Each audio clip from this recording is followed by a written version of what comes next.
Assalamu alaikum dear students, welcome to Superior Group of Colleges Learning Management System। मैं हूं आपका physics instructor मकसूद अहमद।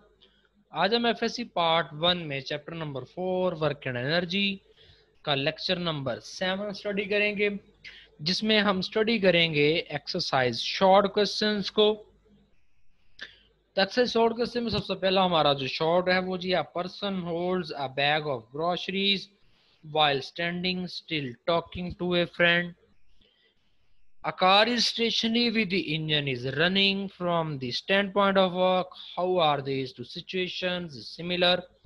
तो एक पर्सन है, वो क्या कर रहा है जी, वो खड़े होके अपने दोस्त से बातें कर रहा है, और इसी तरह कार है, उसका इंजन तो रनिंग में है यानी वो स्टार्ट पे है, लेकिन वो भी मूव नहीं कर रही। कहते हैं स्टैंड पॉइंट ऑफ वर्क से दोनों सिचुएशन कैसे सिमिलर है जी। In both above cases, since there is no displacement, therefore work done will be zero. The two situations are similar in the sense that work done in both cases is zero. यानी कि दोनों cases में क्या है कि वो जो बंदा है वो भी खड़ा हुआ है, डिस्प्लेसमेंट एनर्जी तो है लेकिन वो वर्क नहीं कर रहा, डिस्प्लेसमेंट कवर नहीं कर रहा। इसी तरह कार के पास भी इनफ एनर्जी है लेकिन वो मूव नहीं कर रही, मतलब उधर भी वर्क जीरो है। दूसरा क्वेश्चन हमारा है, calculate the work done in kilo joules in lifting a mass of 10 kg through a vertical height of 10 metre. तो मास हमारे पास 10 kg है, हाइट हमारे पास 10 मीटर है, वर्क निकालना है जी mgh। तो आ जाएगा m की वैल्यू 10, g की वैल्यू 9.8, h की वैल्यू 10, तो 980 जूल आ जाएगा। इसको किलो जूल में कन्वर्ट करने के लिए 1000 से डिवाइड करेंगे तो आ जाएगा 0.98 kilo joules. Question number 3, a force Fx through a distance L. The force is then increased to 3F and then X through a further distance of 2L. Draw the work diagram to scale. तो यहाँ हमारे पास क्या है, ये आपको सबसे पहले yellow में नजर आ रहा होगा कि 1F फोर्स है और डिस्टेंस कितना है 1L। देन फर्दर कलर में आपको नजर आ रहा है कि फोर्स कितनी इंक्रीज हो गई है 3L तक, आपकी फोर्स 3F हो गई है और डिस्टेंस भी कितना इंक्रीज हो गया है 3L तक। तो सबसे पहले आपको ये ग्राफ प्लॉट करना है। ग्राफ प्लॉट करने के बाद फिगर में आपको ये नजर आ रहा है the force displacement graph is shown in the figure as the work done is equal to the area under the force displacement curve, therefore work आपके पास क्या आ जाएगा, पहला जो ग्राफ है उसमें कितना है जी, वो है F इंटू एल है, और दूसरे ग्राफ का कितना है 3F इंटू 2L है। यानी इसको आपको नजर तो 3L तक आ रहा होगा लेकिन उसका स्टार्ट कहां से है, स्टार्ट वो L से ले रहा है, ठीक है। तो 3L माइनस एल जो है उसका कितना डिस्प्लेसमेंट हो जाएगा 2L। तो आपके पास F into L F L हो जाएगा और 3F इंटू 2L 3 2 6FL हो जाएगा। दोनों को एडअप करेंगे तो आ जाएगा 7FL। फर्दर क्वेश्चन नंबर 4 है, in which case is more work done when 50 kg bag of books is lifted through 50 centimeter or when a 50 kg crate is pushed through 2 meter across the floor with the force of 50 Newton. तो दो cases हैं हमारे पास, कहते हैं जी किस में ज्यादा work done है। सबसे पहले केस 1 है,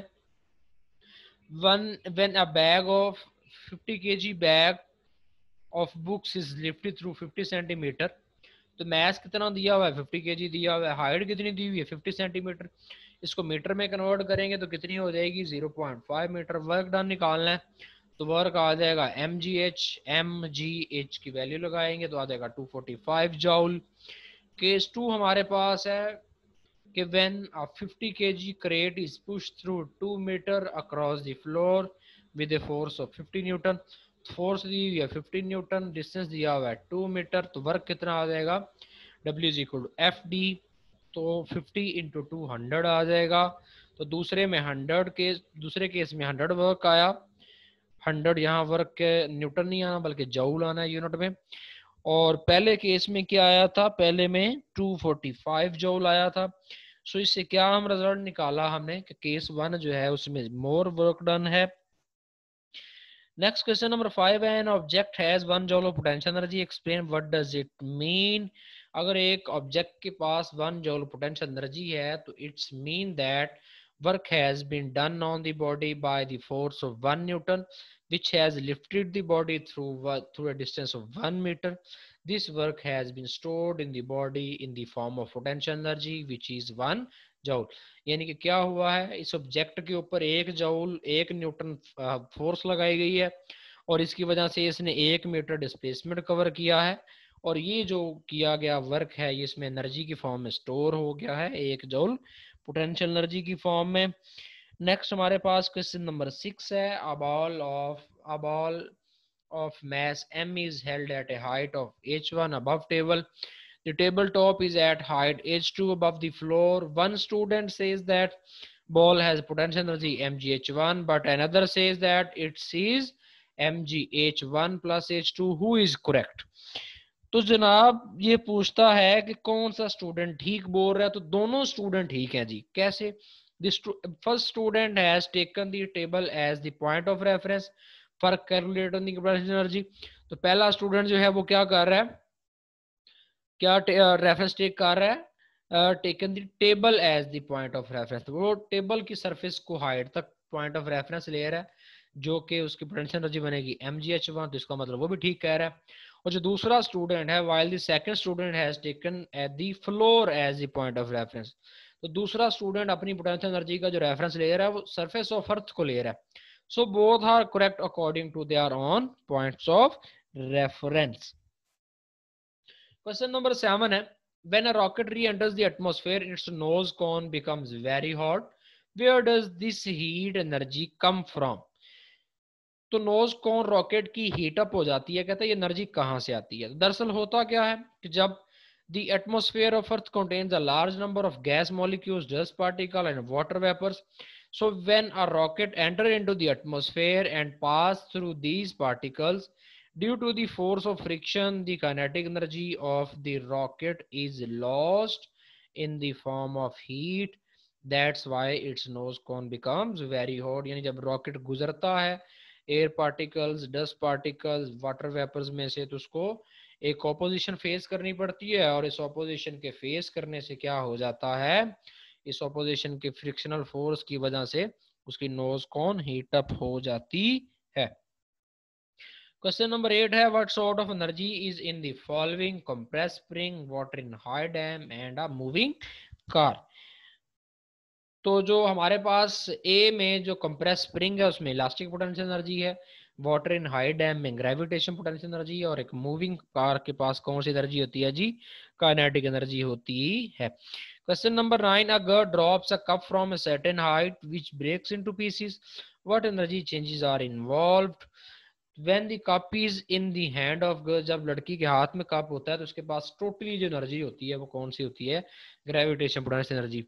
When the cup is dropped, जब कप गिरता है, its potential energy converted into kinetic energy, तो कप मूव करना शुरू कर देता है जिससे उसकी पोटेंशियल एनर्जी किसमें कन्वर्ट होना शुरू हो जाती है, काइनेटिक एनर्जी में। ऑन स्ट्राइकिंग द ग्राउंड, जब वो अर्थ के साथ स्ट्राइक करता है, this energy is converted into sound, तो हमें कुछ साउंड सुनाई देती है, साउंड भी एनर्जी है। फिर वो किसमें कन्वर्ट होता है, हीट एनर्जी भी, कुछ हीट देखने में मिलती है। और and work done in breaking the pieces, breaking the cup into pieces, और उसके बाद क्या होता है, उस कप के टुकड़े पीस करने में भी वो एनर्जी, उस कप को तोड़ने में भी वो हमारी जो पोटेंशियल एनर्जी जो स्टार्ट पे थी वो यूज होती है। फर्दर लास्ट क्वेश्चन हमारा है question number 10, a boy uses a catapult to throw a stone which accidentally smashes a greenhouse window, list the possible energy changes। तो एक लड़का है जो गुलेल के साथ क्या कर रहा है, एक पत्थर फेंक रहा है, एक ग्रीन हाउस की विंडो में मारा है उसने, जिससे क्या हुआ जी, वो विंडो की खिड़की टूट जाएगी। तो अब कहता है जी इसको बताओ कि वो जो ग्लास विंडो तोड़ने में कौन कौन से इसमें एनर्जी चेंजेस इन्वॉल्व है। इनिशियली जो कैटापुल्ट है उसके पास कौन सी एनर्जी होती है, वो होती है इलास्टिक पोटेंशियल एनर्जी। तो यहाँ प्रीवियस क्वेश्चन से स्टार्ट कैसे डिफरेंट है कि उधर था स्टार्टिंग पे थी ग्रेविटेशन पोटेंशियल एनर्जी, और इधर कितनी है, elastic potential energy.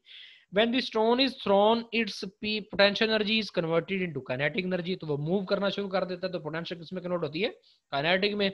On striking the window, this energy is converted into sound energy, heat energy and work done in breaking the window into pieces. तो एंड जो है वो 9th क्वेश्चन के साथ बिल्कुल सिमिलर है। अल्लाह हाफिज डियर स्टूडेंट्स, इंशाल्लाह next हम अपने लेक्चर में हम न्यूमेरिकल्स करेंगे।